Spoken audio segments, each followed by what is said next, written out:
मेरे साथियों सुप्रभात। आज हम पढ़ेंगे तृतीयानुप्रास को। इसके पहले हमने छेकानुप्रास, लाटानुप्रास और वृत्तानुप्रास अलंकार हमने पढ़ लिया है। आज हम पढ़ेंगे तृतीयानुप्रास अलंकार।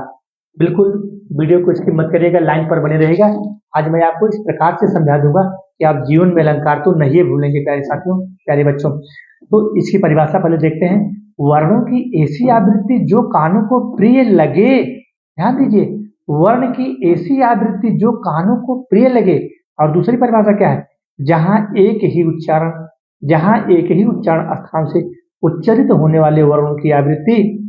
ठीक है। और अगला क्या है? जहां कंठ और ताल एक स्थान से बोले जाने वाले वर्णों की आवृत्ति हो, वहां पर तृतीयानुप्रास। तृतीया माने होता है सुनना। तो सुनने का मतलब क्या हुआ? वर्णों की ऐसी आवृत्ति जो कानों को प्रिय लगे। वर्णों की ऐसी आवृत्ति जो कानों को प्रिय लगे, तृतीयानुप्रास।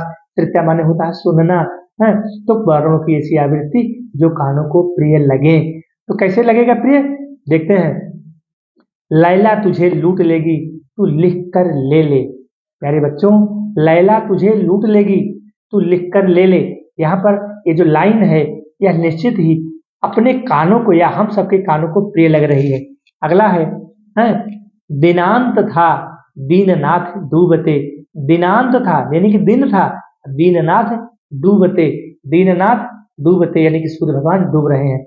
अगला है तुलसीदास सीदस निस्दिन देखत तुम्हारे निठुराई। यहाँ दंत वर्ण ता हुआ, शा हुआ है और न वर्ण की आवृत्ति हुई है। मेरे बच्चे, यहाँ पर क्या हुआ? तृतीयानुप्रास हुआ। तृतीयानुप्रास अलंकार का मतलब ही यही है। क्या है तृतीयानुप्रास अलंकार का मतलब? कि ऐसी वर्ण की आवृत्ति जो कानों को प्रिय लगे। ऐसी वर्ण की आवृत्ति जो कानों को प्रिय लगे। चंदू के चाचा ने चांदी के चम्मच से कानों को प्रिय लग रहा है ना। पके पेड़ पर पका पपीता। अरे बच्चों, देखिए कितना अच्छा एग्जाम्पल मैंने आपको ढूंढ के लाया। पके पेड़ पर पका पपीता। अब यहाँ आप कहोगे कि गुरुजी यहाँ पर तो पा पा पा पा पा पा वर्ण की आवृत्ति हो रही है। अरे तो प्यारे बच्चों, आवृत्ति हो रही है, हम आपकी बात मान रहे हैं, लेकिन हमारी परिभाषा क्या कर रही है? परिभाषा हमारी कह रही है कि वर्णों की ऐसी आवृत्ति, यहाँ देखें, वर्णों की ऐसी आवृत्ति जो कानों को प्रिय लगे। तो वर्णों की ऐसी आवृत्ति जो कानों को प्रिय लगे, सुनना। तो यह पके पेड़ पर पका पपीता, तो चूंकि यह आवृत्ति हमारे कानों को प्रिय लग रही है, तो हमारा क्या हो गया? तृतीयानुप्रास हो गया। और अगला हमारा है प्यारे साथियों, आज इसको हम पढ़ा देते हैं। हमारा ये अलंकार समाप्ति हो जाता है। अनंत्यानुप्रास अलंकार।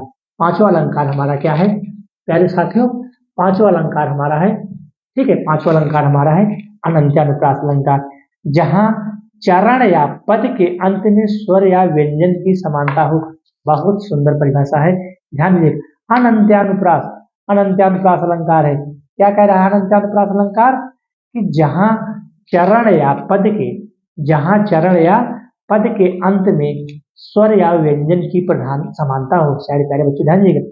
जहां चरण या पद के अंत में स्वर या व्यंजन की समानता हो। जहां समान मात्रा या समान वर्ण की आवृत्ति हो। देख लेते हैं एग्जाम्पल। लगा दी कितने आकार, लगा दी किसने आकर, लगा दी किसने आकर। ध्यान दीजिएगा, यहाँ लगा दी किसने आकर, कहा था तू संशय है, कहा था तू संशय। तो यहाँ पर आकर और संशय। संशय क्या है? लगा दी किसने आकर आग, कहा था तू संशय के नाग। यहाँ पर प्यारे साथियों, आग, जो आग है और नाग है, इसमें तुकांत या वर्ण या मात्रा की आवृत्ति हुई है। क्योंकि आग और नाग ये दोनों बिल्कुल तुकांत है, इनका तुक बैठ रहा है। वही यहाँ पर बताया गया है कि जहाँ चरण माने होता है लास्ट में ना, जो छंद में पढ़ते नहीं हो चरण, तो जहाँ चरण या पद के अंत में स्वर या व्यंजन की समानता हो। देखिए यहाँ पर स्वर है का, ख, ग, घ, ए। क्या है? ये सब व्यंजन है ना। ये गा से गमलवा ये व्यंजन है, ठीक है, ये व्यंजन है। ये दोनों गा से गमलवा क्या है? व्यंजन है। तो हमारी परिभाषा भी तो कह रही है कि जहां अंत में स्वर या व्यंजन की समानता हो, तो गा से गमला, ये गा से गमला व्यंजन है, यहाँ तुकांत वर्ण हो गया। हमारी क्या हो गई? अनंत्यानुप्रास अलंकार हो गया। क्या होगा सारे बच्चों? अनंत्यानुप्रास अलंकार। इस प्रकार से हमारा यह भी अलंकार पूरा होता है। और हम अगले वीडियो में अगला अलंकार अलंकार पढ़ेंगे। तो एग्जाम्पल को ध्यान दीजिएगा। लगा दी किसने आकर आग, कहाँ था तू संशय के नाग। तो आग एक गा और गाय क्या है? व्यंजन वर्ण है। यहाँ पर हमारी परिभाषा के लिए जहाँ चरण या पद के अंत में स्वर या व्यंजन की समानता हो, है? और दूसरी परिभाषा है कि जहाँ तुकांत आए अंत में, तुकांत, तुक धन अंत, तुक धन अंत। देखो तुक है ना, आग नाग, जैसे आग आग नाग, काल ब्याल, है? तो इस प्रकार से खान पान, इसका तुक बन रहा है ना, जैसे खान हो गया, पान हो गया, आना जाना, है? सोना खाना सोना, इसका भी तुक बन रहा है। तो जहां पर तुकांत वर्ण है वहां पर क्या होगा? हमारा अनंत्यानुप्रास अलंकार है।